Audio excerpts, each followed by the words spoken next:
Hey, hey, hey, hey. Let me just check if I'm good here. Check, check, check. Check, check, check. All right. Yep. Sounds good.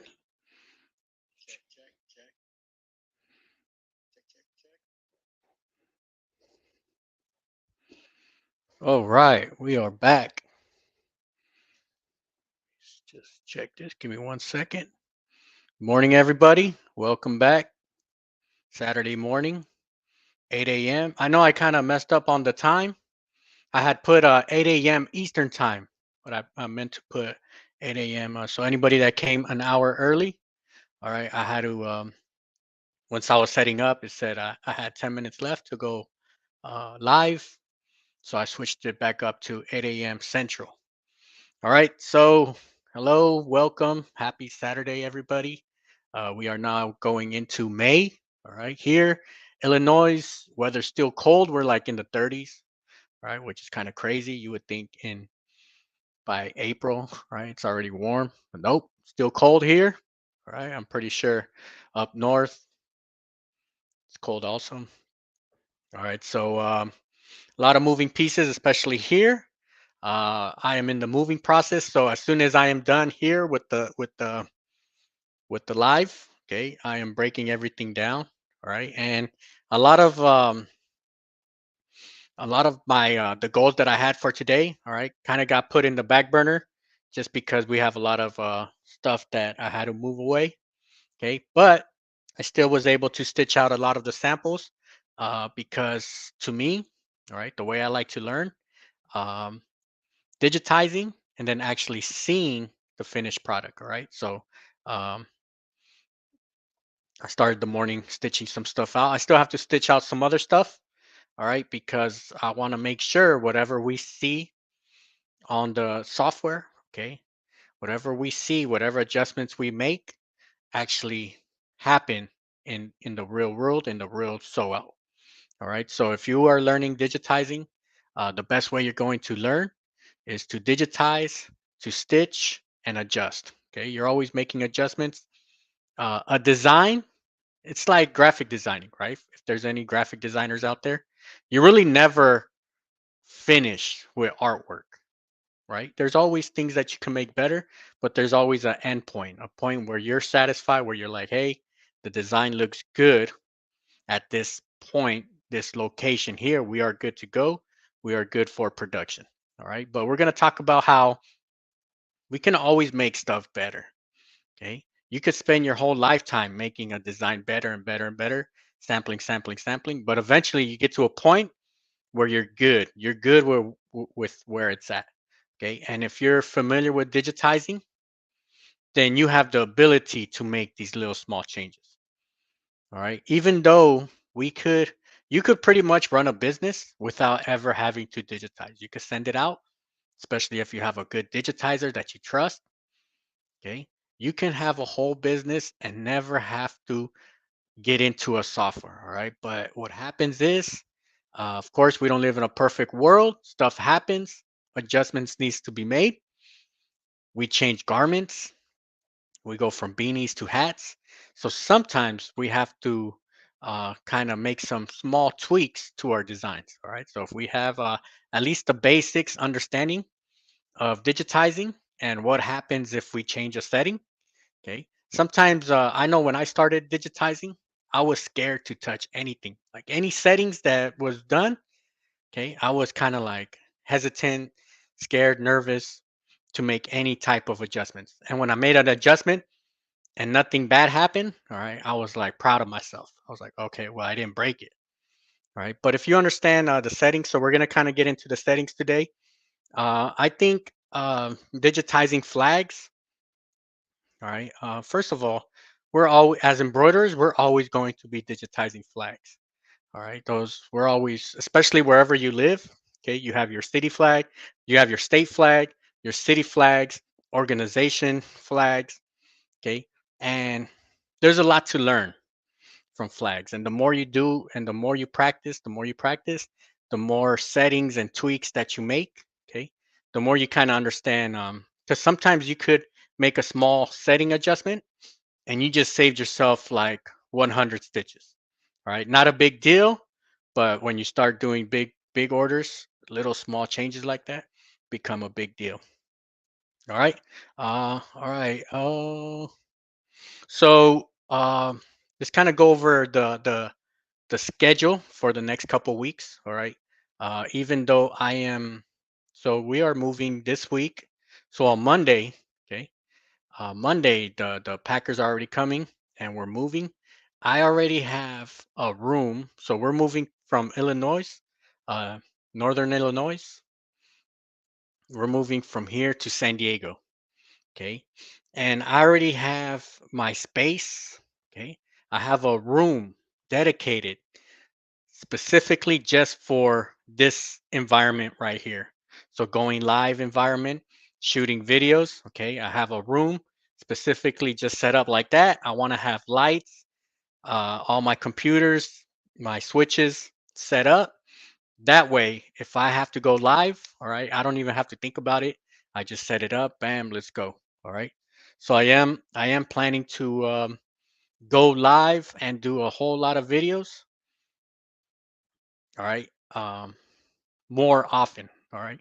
So that's definitely on the agenda. If there's any videos you want me to make or something you want me to focus in, okay, please let me know. Okay, I do appreciate all the comments that we get throughout the week, and always like recommendations. Okay, because I know kind of where I struggled in digitizing. I know where I struggled in embroidery, but sometimes I kind of skip the stuff that I didn't struggle in. All right, which you might be struggling in. All right, so always good to see other side uh, of the embroidery stuff. But um, so in 2 weeks, all right, so about 2 weeks, it'll probably take me like 2 weeks to set up the new studio. All right, so be on the lookout for that. I am planning to go live as soon as I get situated to the new space. I'll go live. Okay, and anything that we miss here. Okay, I'll kind of continue today's episode with the next episode also. All right, that way if there's any open-ended questions or anything that we kind of don't dive deep into, all right, we'll continue for next week too. All right. Let me say a quick good morning, Barb. Good morning, North Central Minnesota. All right. I'm pretty sure it's still cold over there. T Town in the house. All right. I did drive through Ohio. It was like real quick when I drove through Ohio. Like I drove through, big sign that said "Welcome to Ohio," and I swear, like 2 hours later, I saw another sign that says "Thank you for visiting Ohio." I was like, "Dang, that was quick." All right. So yeah. Um, did drive through Ohio. All right. We got ECFD16 from Cleveland, Ohio. All right. Good morning. Purple Kraken. Good morning. TMG in the house. All right. High impact screen printing. Good morning. Omaha, 37 degrees. All right. I think Omaha, yeah. I'm going to be driving through to go through San Diego. I'm going to take a route that I haven't gone through. Um, this is my third time kind of crisscrossing from East Coast to West Coast. I've done the 10, so down south through Texas. I've done the 20, which is kind of like the northern side of Texas, and then this time I'm gonna go through the Colorado Rockies. So looking forward to that. So I think that's like Iowa. Yeah, I gotta check the map again, but it's gonna be a cool little drive. Jelaine, Arlington, Texas. All right. I think the weather's crazy right now in Texas. Seeing like the news right there. We got Jesse Gibson, Cyclone, West Virginia. When I was driving through West Virginia this week, right, it's like super rocky and or like mountains. It's like mountains forever. Felt like I drove like 10 hours of nothing but mountains. All right. And then Juan Garcia, good morning. Yep. Definitely get a sneak peek of the new studio. All right. I'm super excited for that. All right. Super excited. AJ Harris, NYC, raining. Yep. think I dodged that rain because it didn't really rain on the East Coast when I was driving, so it was cool. All right, let's get started.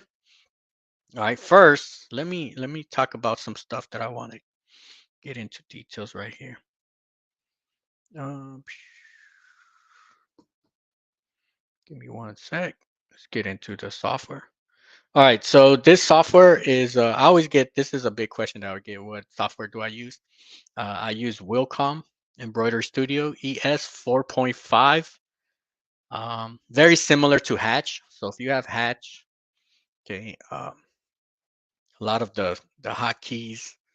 Um, I think the only difference from Hatch and Wilcom really is I have um, I have a lot of the tools here where I could just click on them.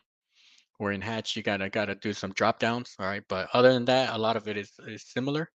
I've been playing with Chroma Inspire, okay, which is very limited.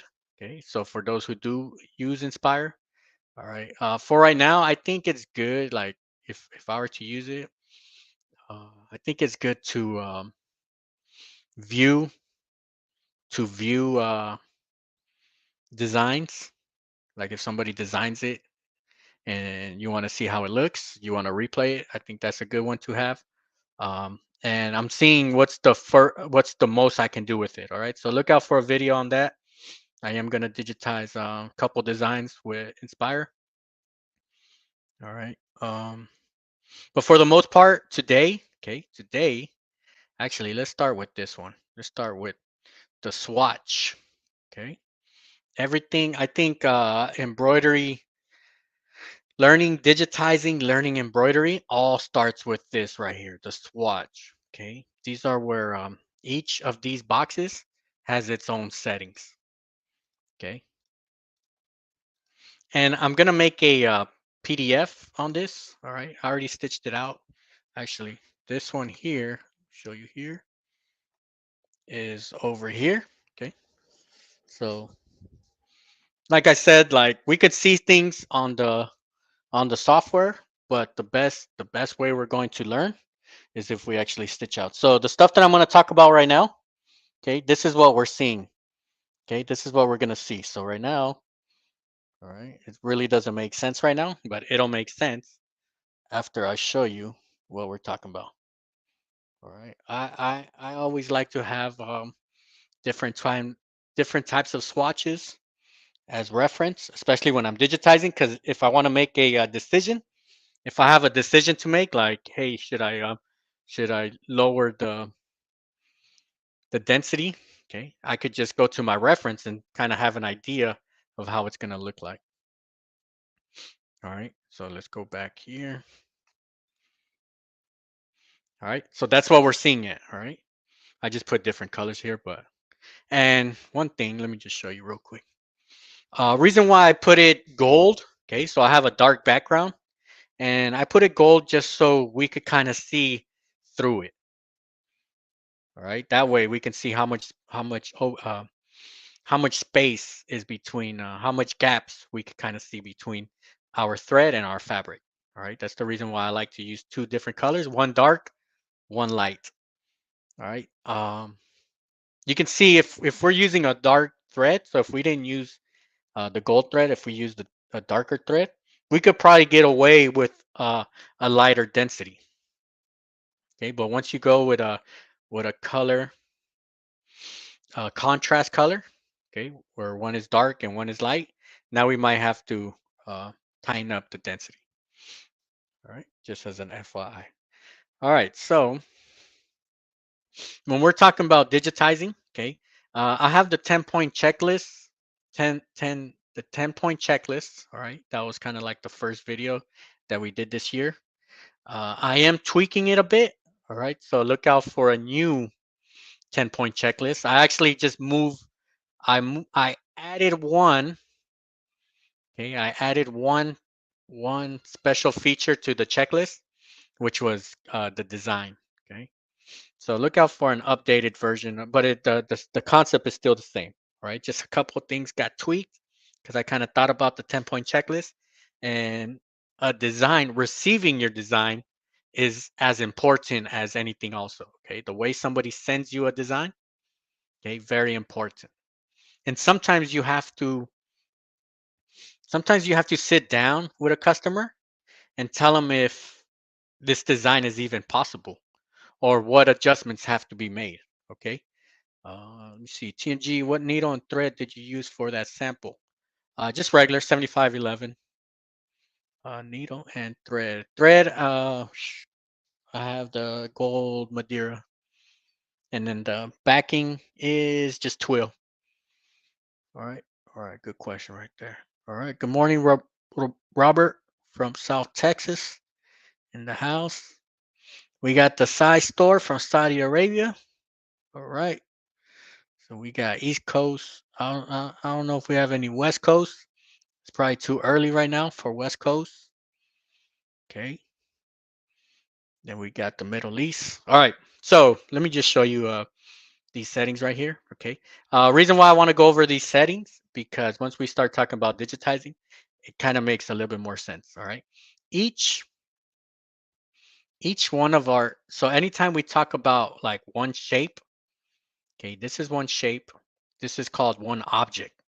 Okay. So anytime you hear somebody say, oh, um, change the settings to your object, they're talking about a shape here. All right. So if we put H, we could kind of change, you could kind of change, it could be any shape, right? Like let's say we turn these curves into rounds. All right. It's still an object. This is still an object. All right. Let's put it back. So each object has characteristics, right? For example, when we go to the shape, the main one is the angle. At what angle are these stitches being stitched out? So here you can see it's at 15 degrees. All right, we can change this around. And what I've noticed, sometimes a design looks different when you change the angle. All right, it's like the light hits it a whole lot different, and you might get different looks. All right, so let me see here. These are all at 15 degrees. Okay, 15 degrees is a popular angle, especially for full fills. Okay, so this is all full fill. This is a tatami stitch, a fill stitch, and let's dig into this. When we talk about this, its main characteristics is we're talking about two main settings. All right, so here on the right, you see spacing and length. These are my two main uh, features on a fill stitch. Okay. If you're going to change anything around, if you want to make any major changes, these are the ones you want to change. Minimum length, 0.40. That's just when it's about to turn, when it's going from left to right and it's about to turn to the other side. Sometimes it can't do that full 4 millimeter length. So it's saying what's the smallest you want this length to be at. So the safe, to be on the safe side, okay, these are default values right here. Okay, I think other softwares they use different default settings. For Wilcom, these are the default settings. Okay, stitch value, spacing is 0.40, so that's from this point. Okay, actually let's measure this. All right, from point, it's gonna, yeah, it goes from here to here. All right, 0.4.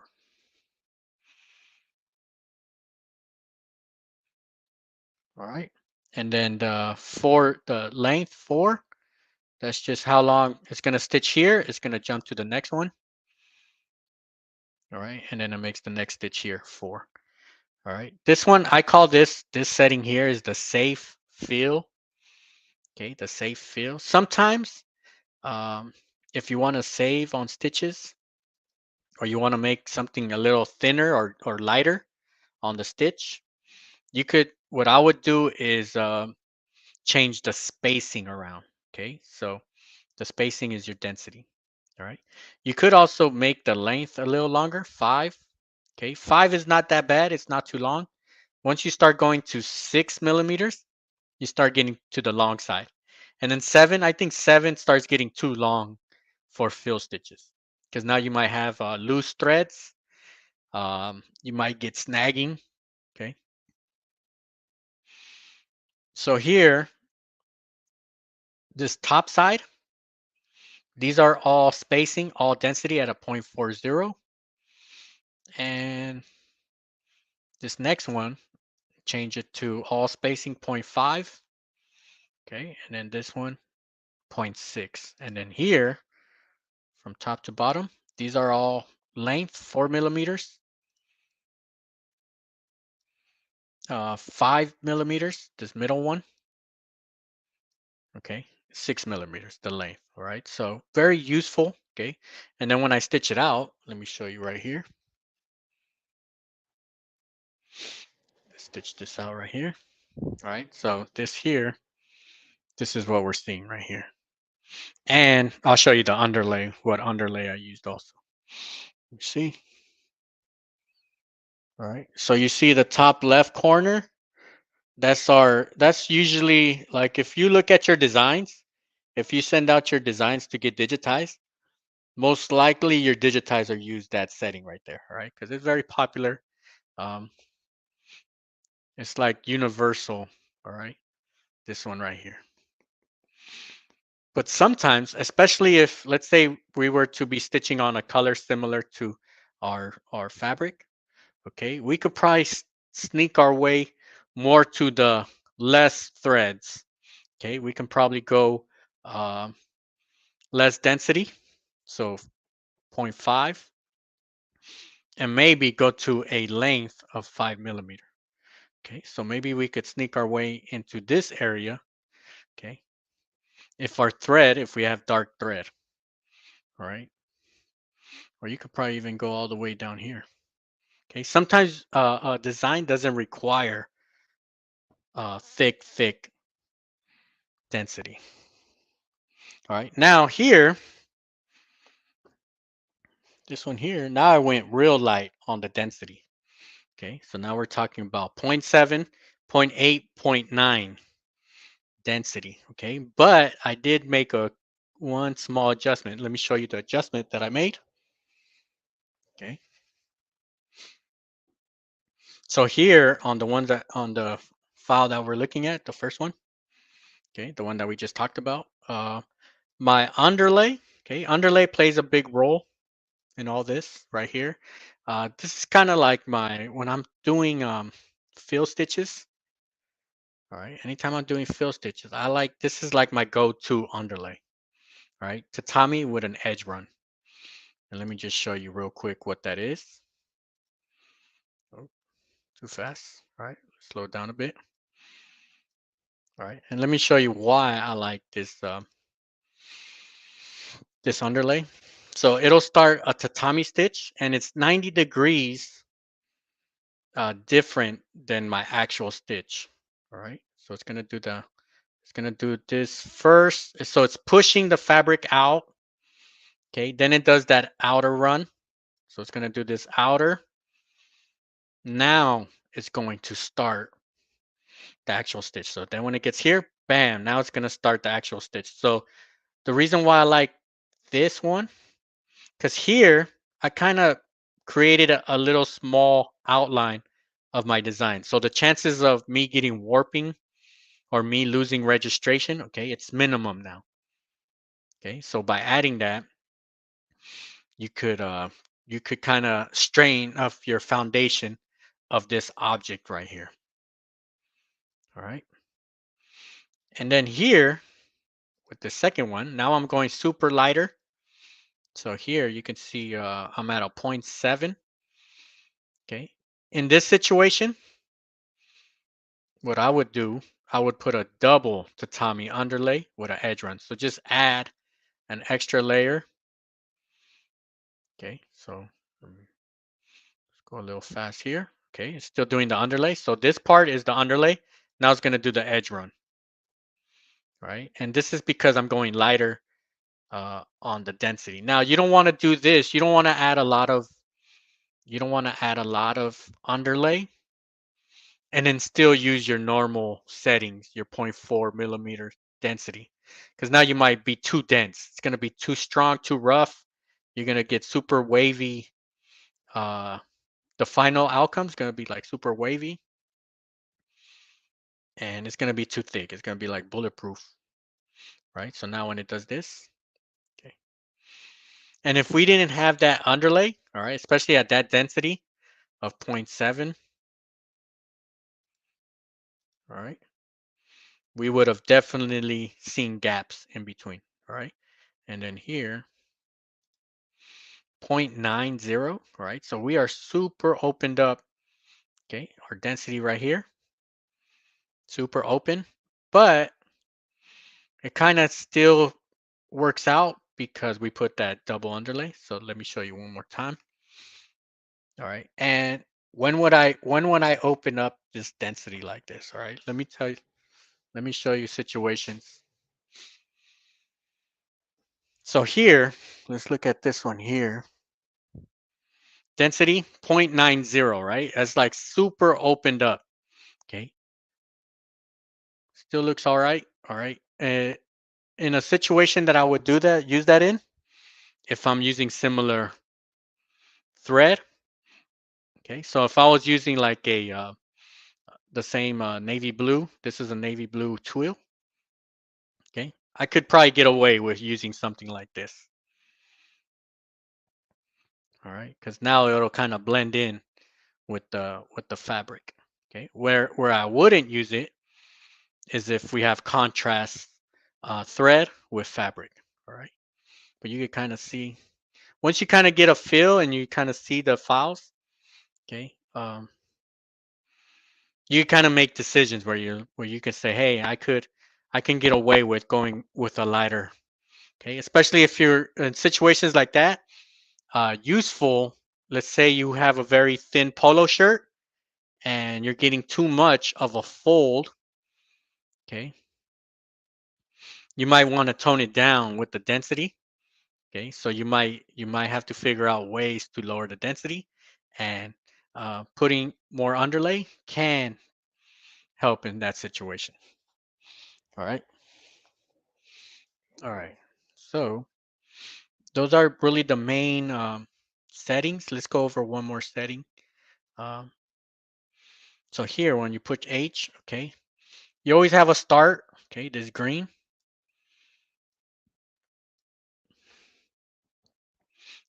Another thing I like about Wilcom, I could put the start stop like inside also. Okay. In certain situations, that's very useful. I know there's some softwares where they have to be on the edges, which kind of gives me a headache. All right. H. What I like to do, so when it's doing when it's doing the stitch out, I like for it to stitch out from one side to another. So you see how it started in this corner, and then it works its way all the way out. Okay. What I try to avoid is situations where I'll put an end like in the middle of it. Okay. I try to stay away situations like this where it's going to start here on the bottom and then it goes up and then it closes itself in. Okay. Because two things could happen that I've noticed. Okay. One, you might get this like visible line that stays there that's kind of visible, like it doesn't close up all the way up. And two, you could get kind of like the fabric getting pushed in, like sandwiching itself, and then you get like a little bump right there. All right. So one thing that so the start stop is always is very important on the 10-point checklist. Okay. So that's so we looked at the stitch angle, start stop. Another thing, okay, very important here is the push pull. Okay, which we're going to talk about right here. Push pull. So this line right here is Yeah, this line right here, that purple outline, that's the actual stitch. And then the push pull is where how much does it get stretched out. So right now it should be at 0.17. Okay, 0.17. But there's times where we're gonna have to extend that. So let's select that one. You're gonna see one that I like to use, push pull, is 0.50. So half a millimeter. So if we put 0.5, it's gonna extend it. It's like its arm is extending. All right, so you see how it just pushed out. Reason why I use 0.50, because I would have another object right next to it. That's gonna do 0.50. So when they add up, they're both doing 1 millimeter. So let me show you exactly what I'm talking about. So let me bring this guy here, and I'm gonna butt him right next to him.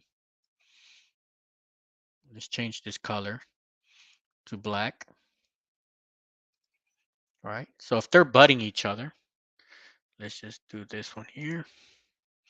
Just put them together, like one on top of another. All right. So here they're butting each other. They're aside from each other. All right. Let's put. So we're gonna need. They're gonna overlap. All right. What I like to do is have at least a minimum of 1 millimeter of overlap. All right. So if I put this, so now I put this 0.5, and then I put this at 0.5. All right. Even though they're at an angle, they should be close to 1 millimeter. So if I'm going from this point, oh, hold on, bam, bam, my bad. I had my screen, my bad. All right, hold on. I'm gonna have to do that all over again. All right, my bad. I'm sorry. All right, I see you guys were screaming right here, telling me the screen. All right, my bad. I forgot to push my switcher right here. All right, let's see where I was talking about. Once you read the chat, go back to where you ended with the density. All right, thank you, AJ. All right. I wish I had audio so you guys could be like screaming at me. Be like, hey, wake up. All right, let's start that again. Let's start that again. All right. All I got to do is Control Z. That was a good one right there. Bam, bam, bam. All right. Yeah. So the density, we kind of took care of that pretty good. All right.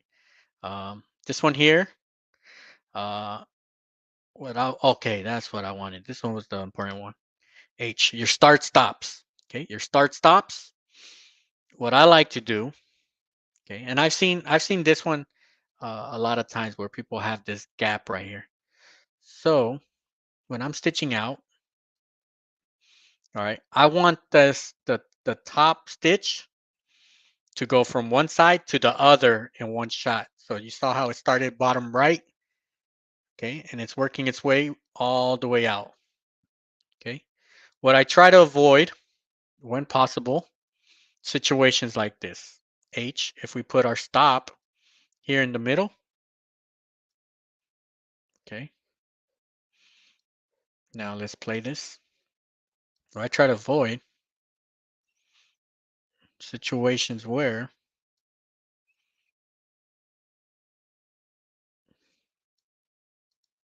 what happened right here? Underlay to Tommy. I took away the underlay.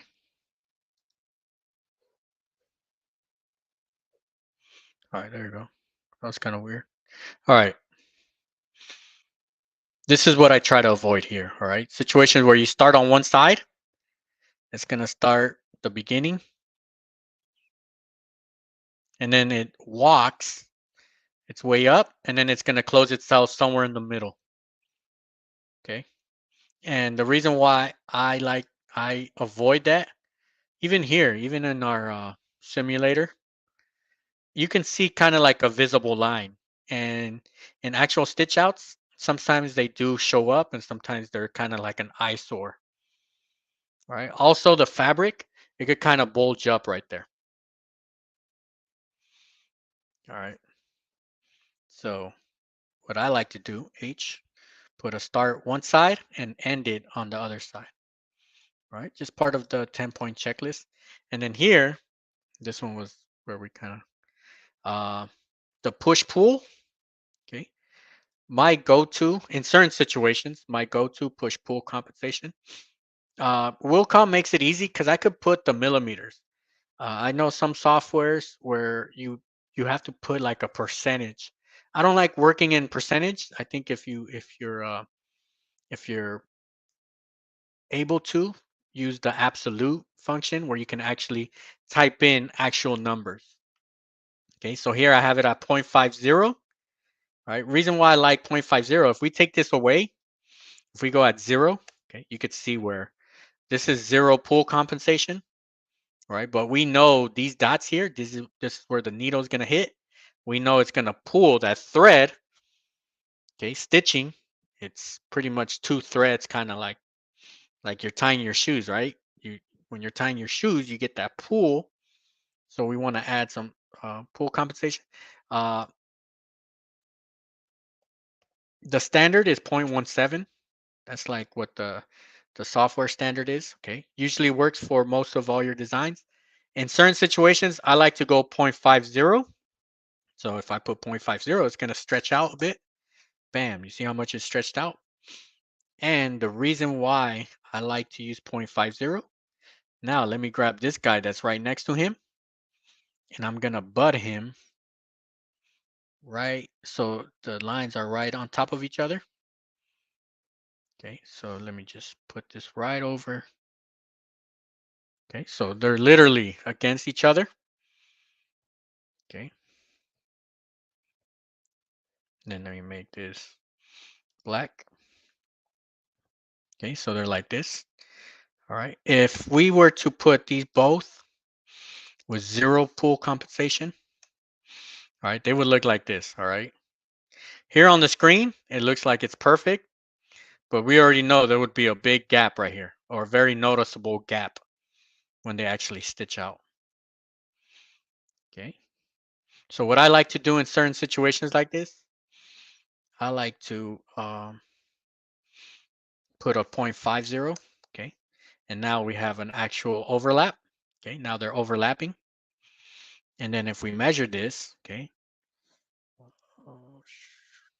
okay, so 0.99 or 0.1, because we have 0.5 on one side, 0.5 on the other side. So they add up, they give us 1 millimeter of overlap. Okay, certain situations where I like doing that.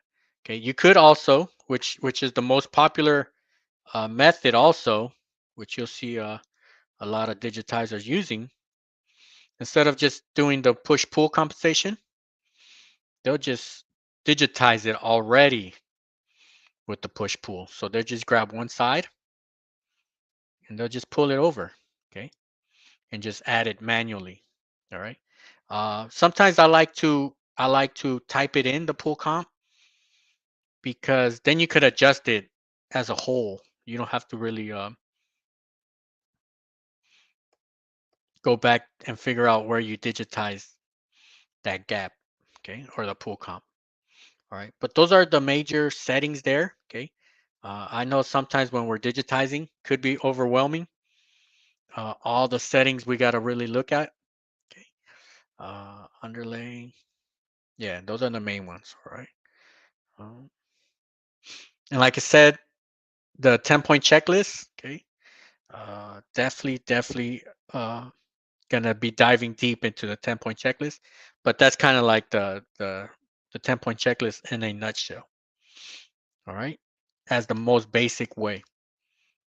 All right, now let's go into. Let me go ahead and does anybody know which flag this is? All right, let's see if anybody knows. This is a city flag right here.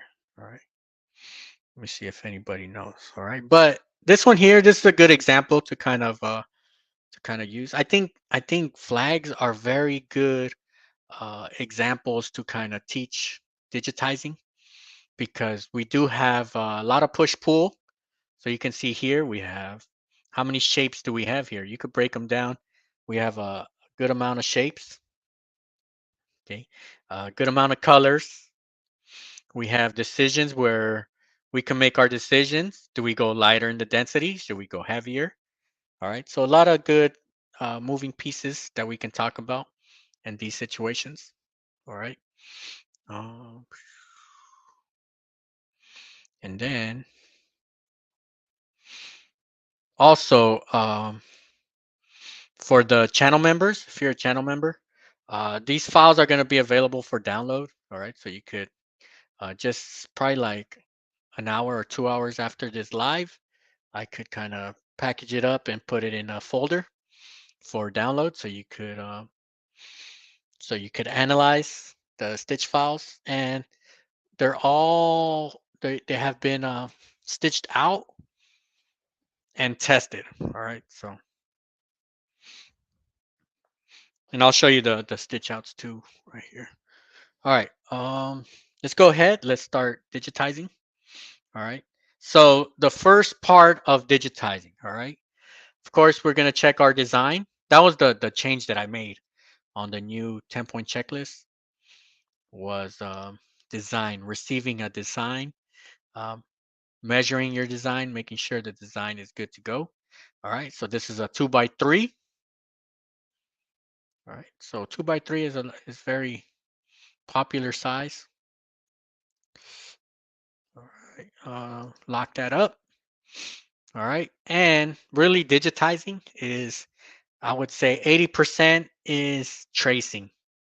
Okay. If you know how to trace, you're going to be a very good digitizer. All right. And that's the easy part. All right. So here I'm using Digitize Close Shape, very basic tools that I'm using. All right. I'm going to do this red one first. All right. Just straight lines. Here, I'm not going to make this curve yet. I'm going to show you sometimes how I make curves. All right. I'm just going to close that up. All right. Select that. I'll make this black for right now so we can see it. All right, we need to have a angle, stitch angle. All right. This is one thing. There's never any right or wrong answers. Let me find my angle here. There's never any right or wrong answers in digitizing. Okay.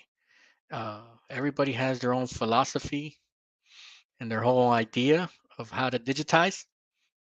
All right. Here in this situation, I want to end out. I want to roll out. So I want to start here. So green means where I'm going to start, where I'm going to end. So I want to end at this corner here, and I want to push my way out. Actually, here, I want to push my way out. All right. And then here, you can see this last stitch that makes it out here. Okay. You can also make it a little blocky. So you could take that corner out, make it a little flat out here. All right.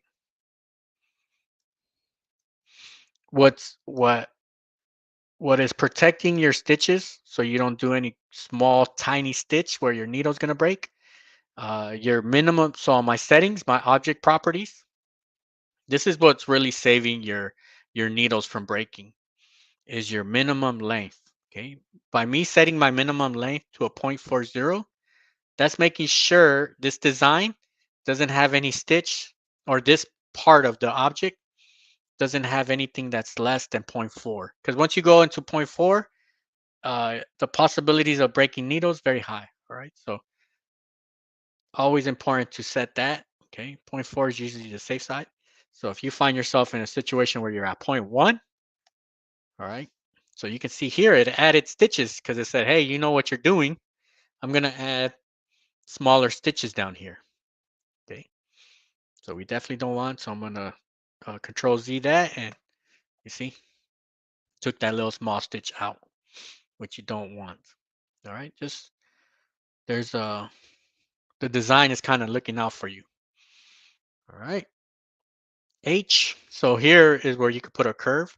You could put a round node and just bring this down a bit. Right. So all we did was use 1, 2, 3, 4, 5 nodes. All right, bam. And then since we ended here, we could actually red, copy and paste, copy, or Control D for duplicate on Wilcom. Mirror it, mirror, and then you could just raise this up. All right. And then you just want this line to be perfectly lined up. So you got to zoom in a bit. All right. Look at that. Okay. Actually, the red, I'm going to do the white first.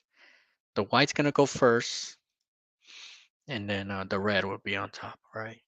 Um, I do want to make a video where I'm doing it more systematically. So, because sometimes when I'm digitizing, sometimes what I might do is not do it in order, and then at the very end start bringing things in order.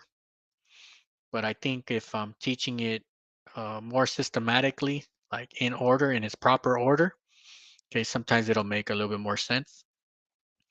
But part of the part of the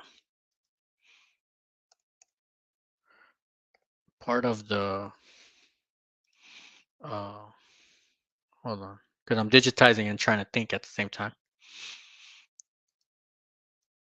Part of the digitizing checklist is sequence. Okay, so the sequence, what's going to go first, what's going to go on top, what's going to go on bottom. All right. Here, okay, here, what I want to do here, since we have a lot of fill, okay, we have a lot of fill. I want to push my way out. Okay, I want to start in the middle and work my way out. Okay, so you can throw here my stitch angle. I could go at a 90, and that way I'm pushing my way out of here. Okay, so it's looking like this. Let's push a quick. Let me just set my underlay. So select these all underlay. Tatami, edge run, bam, bam. Yep. Let me just push a quick play, show you. Okay, so it's gonna do the underlay, right? So what it's doing during this underlay, it's kind of forming the foundation, all right? Just so, especially in this situation, very important because we have objects butting against each other. So we're gonna have an object right next to this one, so we don't want to lose our shape. Even a small little millimeter of a difference, it'll start introducing gaps. All right, so it's going to do that one, then it's going to do this one, all right, then this one, all right, bam. All right, let's hide this. Let's do this white part. Okay, hide. And okay, so when I'm looking at this one here, I'll see this big white portion fill. This middle, okay, I'm seeing this as a sand stitch. All right, now the design doesn't really tell us that. All right, this is our judgment that we have to make. All right, and by us putting a sand stitch around it, we kind of we're able to overlap our fill stitches. All right, so we do want to find any locations where we could put a sand stitch to kind of close up and cover the ends of our fill stitches. All right, so let's go ahead, close shape. All right. What we can do, we can go past a tad bit. All right. We go past a tad bit because we know this white is going to be under pretty much everything. Okay. So pass back by about a bit. Same thing here. All right. I just have it black right now so we can kind of see it. All right. T, H, and then here you could put that little gap right here. All right. Stitch angles. All right. And then you'll kind of get used to like the sequence, the checklist. All right. So trace, sequence, stitch angles, underlays, push, pull. Okay. it kind of becomes like second nature when you're doing it. All right, underlay. Okay, bam, bam. All right, so that one's good here. Let's check that out. Okay. So what you want to look, and then notice that when I'm digitizing right now, I'm not compensating, I'm not digitizing with the compensation, because you could assume, since we have these two butting against each other, white's going below, you could already start anticipating that push pull, okay, and start moving this underneath. All right, you could do that. All right, since this is white, okay, start here and here where this little point is at, and then you could put walking stitches to your next location. Okay, so I know after it creates this part, it's going to stop at this end, because I want to start from center out and then walk my way back here. And then Barb, I'm seeing your question. Are you going to put a small border around the larger area? Yes. Yes, I am. So around, all right. So let's do this part here.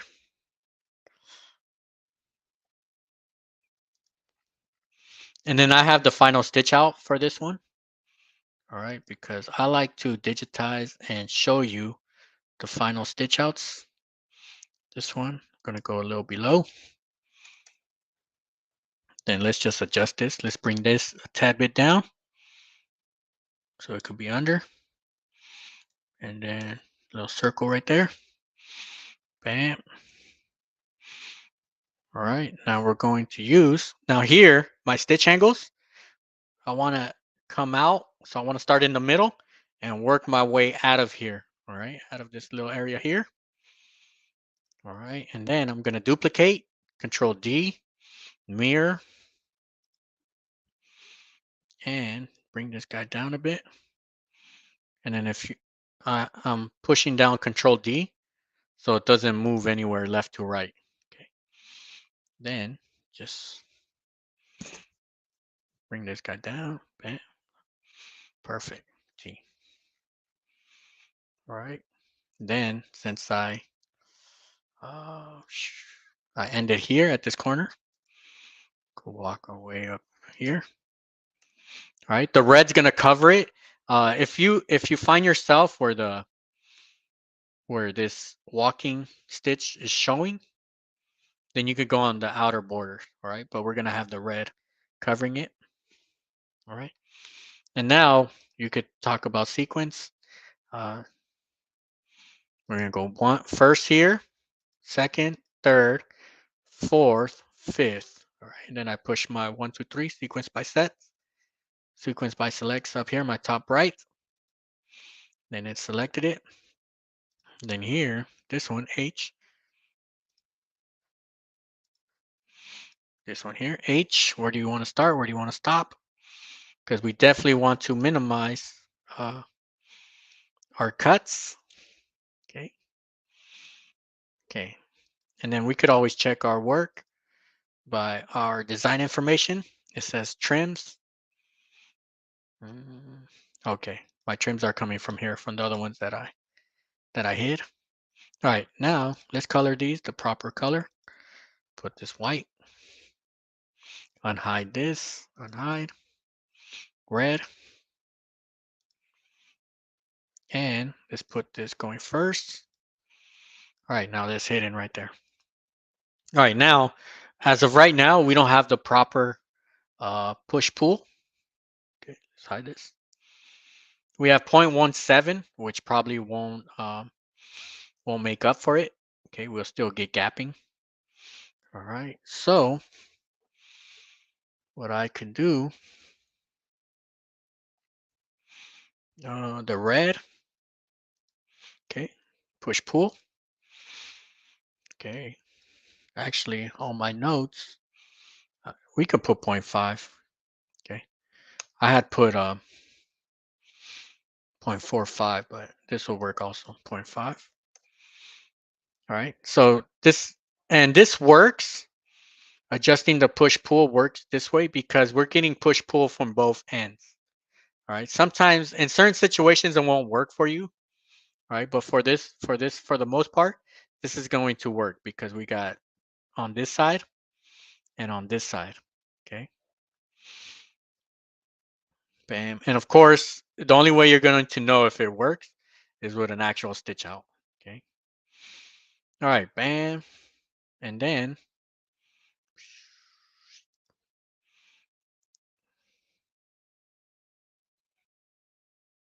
let's do this blue part. Bam. So circle. Okay. Uh, bam. Circle. Circle. And I'm going to put a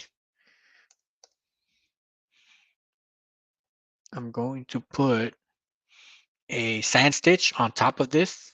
Okay, so here in this little area, in this little gap around it, I'm going to put a sand stitch to kind of close everything up right there. All right, now let's put his settings, H. I could put a 0 degree. Doesn't really matter the degree here. Okay, where do you want to start? Where do you want to end? Start, stop. So we always start one side and on the other side. Okay, and then what I like to do, okay, you could actually make it a tad bit bigger. Uh, so I'm holding shift to make it all together bigger, just slightly bigger. All right. As long as I'm under that sand stitch that's going to be on top of it, I should be good. All right. All right. Let me lock up this guy. Lock. Take out these points. Yes. Now we make these little small signs here. And this flag, this is the Wichita flag. All right. Wichita. So let's see. Bam. So we're at 1.18 millimeters. Okay, so very small um, sand stitch. Okay, very small sand stitch. But if we were to digitize it just like this, the way it is right now, it might be very thin, and we got all this extra space here. All right, so let's see. I'm going to start here on the bottom. So we can go bam, bam, bam.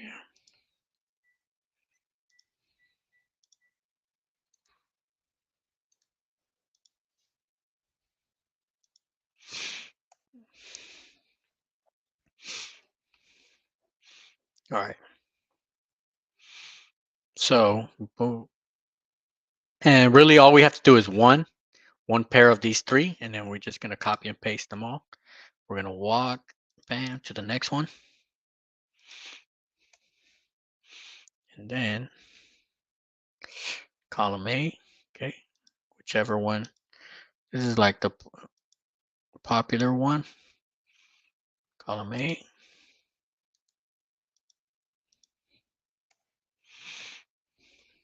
All right, let me change this color. Let's do it white. All right.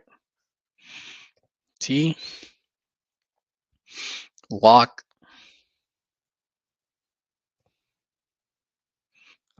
This white's killing me. All right, let's make it brownish. All right, after that, we're going to walk again. All right, so we're kind of thinking ahead of time so we don't have any cuts. I know I've seen some designs where people put like 20 cuts in this area. Um, very important, especially when you get this type of detail here. You don't have too many cuts because this is where it could become bulletproof. Let me hide this center one. All right.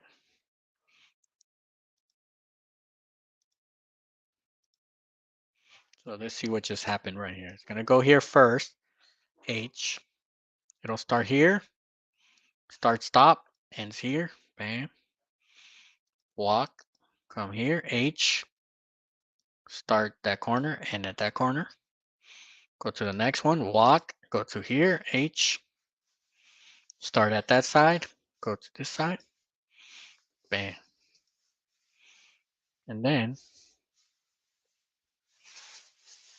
yeah. So now let's grab this, duplicate it, Control D, and mirror it.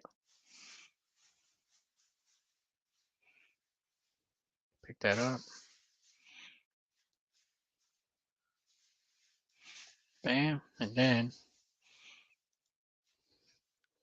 duplicate that. And let's flip it. 3, 4, 5, 6. Bam, right there. All right. And then, bam. This one here, let's see how small this is. All right. Close, digitize close shape. Let's make this center one high.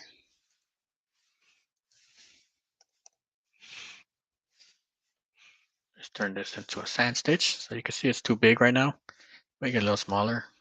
Special. Let's see what I made it. 3 millimeters. Did I make it? No. Oh. 1.5. And then offset.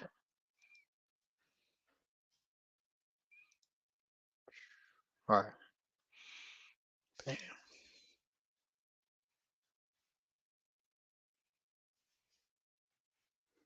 Hold on.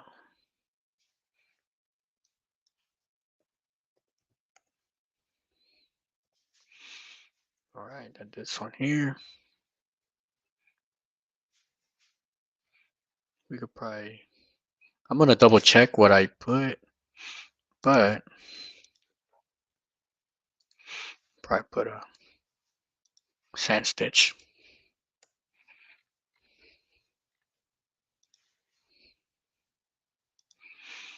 Bam. All right. Cool, cool. It's unhide all. And then let's put this last sand stitch up here. Digitize close shape.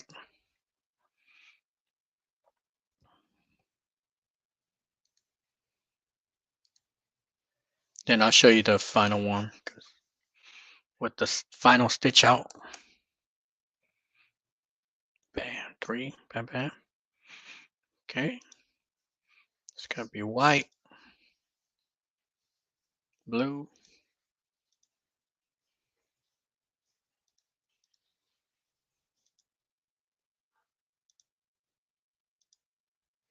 oh. All right, hold on. I think my computer's freezing real quick.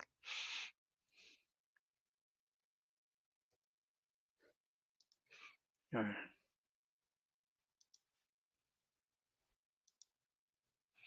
All right, doesn't want to switch to blue. All right, let's see the actual one that I made. All right, bam, bam. Let's go to Wichita here. All right, this is the final one that I made. All right, I don't know why it's not changing it to blue right here. All right, it's all good. All right, let's go ahead. Let me play this, but let me just show you the settings that I use on the small one. Feels special. Oh, 2 millimeters. Okay, so I may have made it down to 2 millimeters, and then this guy out here, 3 millimeters. All right, this one here, just so they don't get lost in the mix.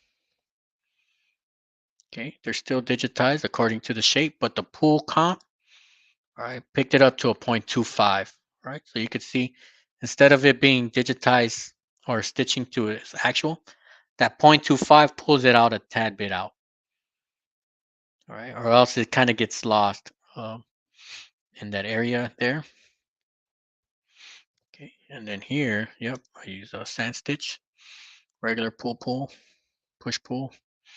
All right, let me play this one here, and then so you can see how this border covers the outside of the fill stitches, and then my actual border, which is 3 millimeters. All right, 3 millimeters, zero offset, so just regular. All right, so let's push play. Okay, so this one here,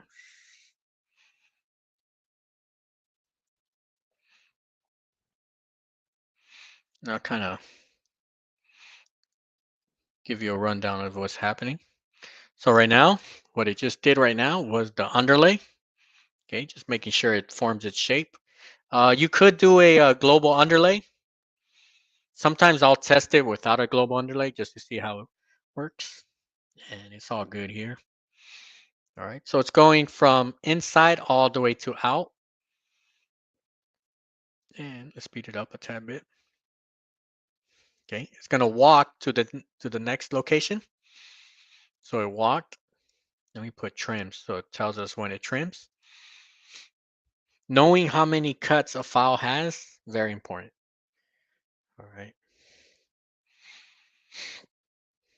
Sometimes I wish files that are for sale, if they can put how many trims something has, because that's how you know if something's worth it. Because if you have 100, if you buy a design and it has like 100 cuts, I don't know, that's gonna take like forever for it to actually stitch out. All right, bam, it cut, and now it goes here. Now it's doing the red. Here I didn't put any walking stitches, so there's gonna be a cut right here. Okay, I could have made a walking stitch to go around the border. All right, so that's an option. But here I just had it cut, move over here, and do that stitch out here. All right, bam. And I think I digitized this week when I did this when I came up with this topic. I've digitized about like 15 flags, and I think each flag has like a kind of like a lesson learned for even like the simple ones, even like the real simple. I would put this one as a pretty simple one, all right? But I do want to make videos on. I might do it on each flag because each flag I could probably go a couple minutes talking about each design and what to look out for. Because you could apply a lot of this information could be applied to other similar designs too. So it's not like we did one design and the lesson learned is only for one design. You can apply it on a lot of designs. All right, so here, same thing, going from the center out. Okay, now I have my inside here and doing that big fill, that blue. Okay, so from top to bottom, bam, stop there, cuts. And now all this, I want to do all this in one shot. Okay, bam. So it did all that in one shot. Now it's going to do that last satin border to close everything up. Okay, so now it's going to close up all those sides. Bam. Now we do the border. So this could be, this is kind of like equivalent to us doing a patch. Okay, same thing like us doing a patch because we're closing it up with the border. Okay, and then bam, there we go. All right, let me show you some other ones that I have here. Um, I have my tatami, Wichita, Alabama. All right, this Alabama one here. All right, so same concept. One thing, this is a lesson learned right here. What I want to show you guys here. One thing here, I actually put a global underlay. Okay, sometimes it's useful. Sometimes you could take it out and see what happens if you don't have it. All right, we can do the bottom part first, the white. Okay, walk to the next location, and we're walking our way out. So notice here, I'm going this stitch angle right here is at 90 degrees. This one here is at 0 degrees. Sometimes you want to stay away from those degrees because we could get gapping when we put that final border stitch. Okay, and I'll show you. I have the sample here. You might see that gapping with the actual. All right. And then we play the red. Okay. Start, usually push from bottom. Same thing, same settings. All right. I'm using a lot of the same settings. Um, push pull. Okay. I might have on this one. I think I did pull the the white to come in a tad bit more in. All right. So I'm using the push pull along with digitizing the actual differences. And then here, so here when I'm doing the outer border, now it might pull those stitches because I went 0 degrees in, 0 degrees out. That's why sometimes you want to change your angles, your stitch angles to kind of like at a 15. So let me show you what I'm talking about here. Let me change this to a black so we can see what I'm talking about. So here, H, you can see here, I'm at a 90 degrees. Okay, so it's going directly from top to bottom. Sometimes you want to change it a tad bit. Okay, just so we don't get gapping on this side. When this final sand stitch comes out, it's not pulling one stitch inside perfectly. All right. So if you do get gaps on the edges of a lot of times like on patches, it might be you might have to adjust this stitch angle, right? Which also I'll show you on this, so on the files that I just stitched. I just got finished stitching out some other ones to kind of show you. All right, New Mexico, Indy. This one was a cool one to stitch out here. All right, let's play this one here. This is the Indianapolis flag. All right, cool one here. Big thing here is to decide should this be a sand stitch. All right, and usually that determines how long this area is. So when I measured it, we're looking at about 7 by the time we put our push pull. Okay, we're close to an 8 millimeters. So still doable. Okay, still good. All right, so I kept it as a sand stitch. So did that red part, just to get that one out of the way. Then I'll do this blue part, and I'm pushing my way out to that corner. Okay, walk. So here I went through the edges, through the borders, and then I walked to the other one, to the another object, just to avoid that cut. All right, so it's just walking. By the time it gets to that corner, go around, and then it's pushing its way out at that angle. Bam. Okay, it stops. Now I could do the white sand stitch. Bam. Do that one. Come in, do that star. All right, so all that white was all done with one stitch right there. Same settings that I've been using that we talked about in the beginning. All right, bam. And then this one, Arizona. All right. And then the colors, I know these aren't like the perfect matching colors. All right, but just so you can see right here. All right, here we have objects, right? We have a lot of objects kind of together. So you have a lot of potential for gaps, all right? But usually with the push pull, okay, here, S, D, okay. It's kind of hard to see, but I kind of pulled it up. So just to kind of compensate for that push pull. But that's the big thing right now is just making sure your push pull is compensating for any gaps, okay? And the best way to actually see if it works is for actual stitch outs. But let's play this one real quick. Slow it down. So I'm gonna do the bottom part first. Okay. Um, I'm going at a 90 degrees. Yep, 90 degrees here. I'm doing it on blue twill. So if we have any gaps, it's not gonna be so visible. But like I said, if you're seeing like the bottom part visible, um, you might have to change that stitch angle. All right, so I could get. And one thing that I want to talk about here, I could have made the gap where that star is. Okay, but when I did the actual difference, it was only a difference of like 30 stitches. All right, so that's why I made this whole bar blue. So let me show you what I'm talking about. Here, I could have cut that blue into pieces, right? To kind of put the star right on top of it. All right. But I wasn't really saving any stitches. All right. I was saving like 30 or 100 stitches. All right. So then it gets to this area here. Same concept that I have. I want to push outward, start in the middle, and push my way out. Okay. So for the yellow portion, I'm doing it like that. So my walking stitches are on the outside on the border. And since I'm going to put a sand stitch on the border, I know I'm good there. All right. And then I get to this part.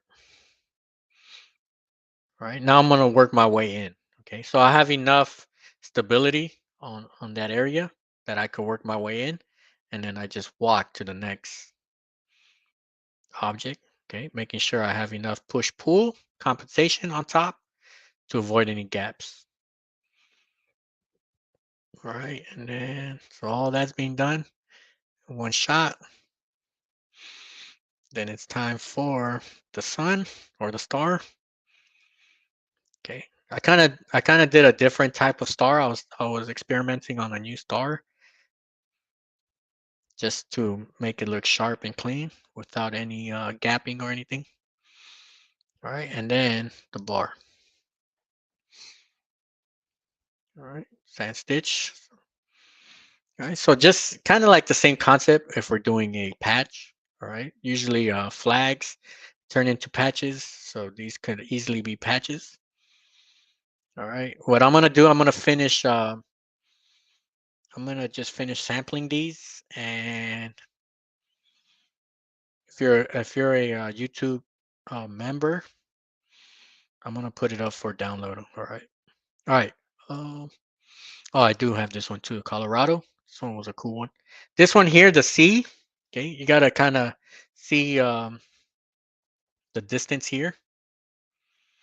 All right, so let's measure this. Bam. All right, so we're going pretty big right here. All right, so it's like 8.5, close to 9. All right, so just make sure you got to make sure your tensions are nice and good, or else you don't want to get loose threads at this area right here. All right, let's play this one real quick. So here, global underlay, and then you can see these sharp ones. Okay, I kind of make these zigzags here, just because I know I have different colors intersecting each other here. All right, I just want to make sure they kind of come together there. And then here, I broke up the C right here. All right, which was kind of different from the other one where I didn't break up the star. All right, but this one's straightforward, so that's why it's easier to break it up right there. All right, then it's gonna walk to the top. Bam. All right. Then it's gonna do the white.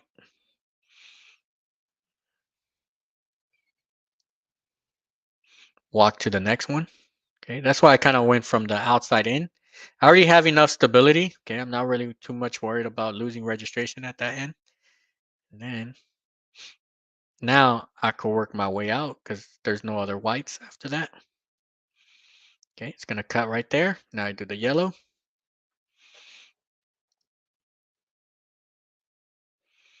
Bam.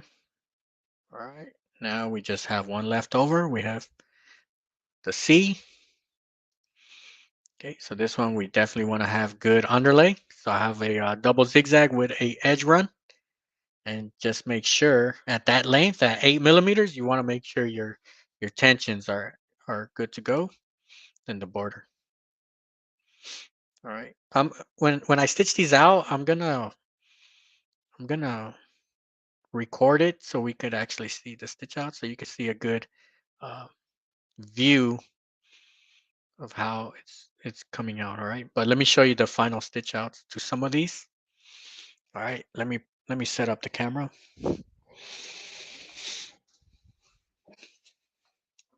Give me 1 second.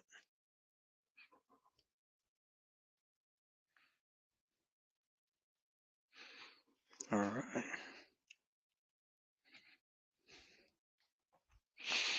Hold on, give me 1 sec. 2 camera. All right, good. We're good to go.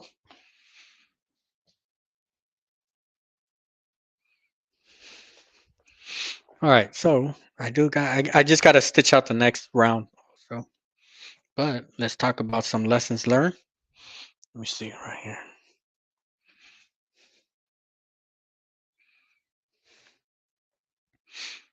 All right. Let me see. Yeah, sometimes the camera makes it extra bright. All right, but for the most part, you could see it. All right, Wichita. Okay.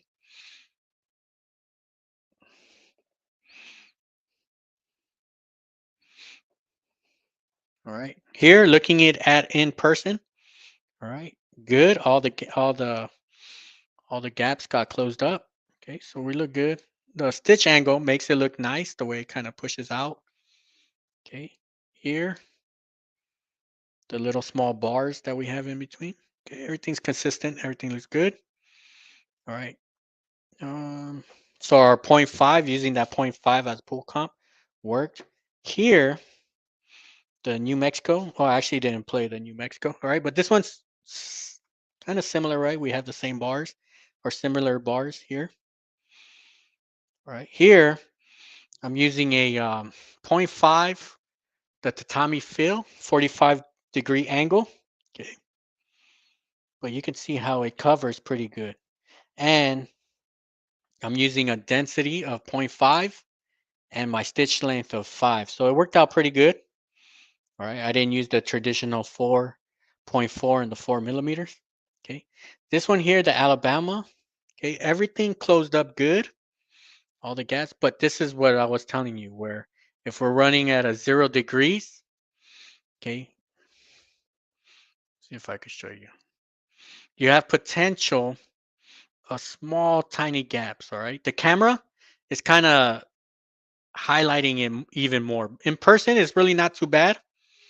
It's like minor there, all right? But if you do find yourself with gaps right where the border's at, it could be because your stitch angle. So here, I'm at a 0 degrees. I might want to put it at a 15. Same thing here, I'm at a 90. I might want to switch it to a 75, like how I showed you here. All right. I know for patches, that's usually a common issue where we have a satin border pulling too much on the fill stitches. All right. But for the most part, these would be good to go. All right. Of course, you could always, especially if you have the design file, you always have the option to make these small little tweaks. And just by a small change, by changing the stitch angle, could close up angles. All right. So very important to know settings, because sometimes a small little tweak, that's all it does, or that's all that's needed to make that adjustments. All right. All right. Um, so I'm definitely going to continue on this topic of flags. All right. I'm gonna push more. I know there's some flags that have even more detail, very small, like they actually have people on the flags. All right. So we're gonna keep on diving deep into this. This one was kind of like an overview to kind of go over the basics of the settings. I think settings is very important, knowing what can be changed, what shouldn't be changed, what should just be left alone. Okay. Um, for me, I like to know how many cuts does a file have, how many stitches does a file have. All right. So, and then actually seeing the stitch, because here, like I'm seeing it on the video. Okay, like the light, the camera, it kind of overexposes some of the stitches, right? But when you see it like in person, okay, you have a better view, a better look, especially when you see your swatches. Okay, sometimes if you want to make a decision, all you got to do is look at your swatch. All right, and kind of see the difference. All right. So I am going to take pictures of the swatches. I'm going to make PDFs, templates. All right. So for those who are channel members, look out for that. That should come out like within the next week. All right. Just give me some time to kind of settle in, get all the studio back in action. And sometime within the next 2, 3 weeks, we'll start the new show. I will be in San Diego by the next time you see me. All right. So I'm going to be super, super excited at the new location. All right. Abdiro from Guatemala, El Chapin. Hey, Chapin. All right. John Neighbors, when is the book coming? So I did have a goal for April. All right, but I was away from the studio. I mean, I was away from the embroidery machines. It was kind of hard to do what I want to do with the book without the embroidery machine. Okay. So I am gonna push it. All right. I am gonna push it. I'm not gonna give a time yet because I want to settle in and see and kind of get a feel for the launch date. Okay. But definitely coming soon. All right. I have so much just paperwork where it's all written down and I just have to condense it so it's easily readable and easily understandable. Okay. Jelaine, the next show will be to be determined. All right. That is to be determined. I'm right now I'm just taking it not day by day, but I would say week by week. All right. Especially May. May is like up in the air. Nothing is really set yet. All right. But uh I am going to try to put a week notice if I go live, a week notice. All right. Kind of TMG. Thanks for another great set. All right. Appreciate that. All right. Thank you everybody for hanging out. Feels good to be back kind of in this environment. But as of right now, okay, as soon as I push end broadcast, I'm gonna break down this whole shop right here. We've been here since when did we get here? October 2019. Okay, so we've been here for a while. I mean, it was like the best thing I could have ever asked for. Okay, so much space that we had up here. Okay, um, so I'm excited to show you the new space that we're gonna be at. All right, and just be ready because we're just gonna continue on everything that we learn, everything that we've been learning. Okay, we're just gonna become better, faster, and more efficient. All right. So thank you everybody for stopping by. I'll see you on the next one. Peace out, everybody.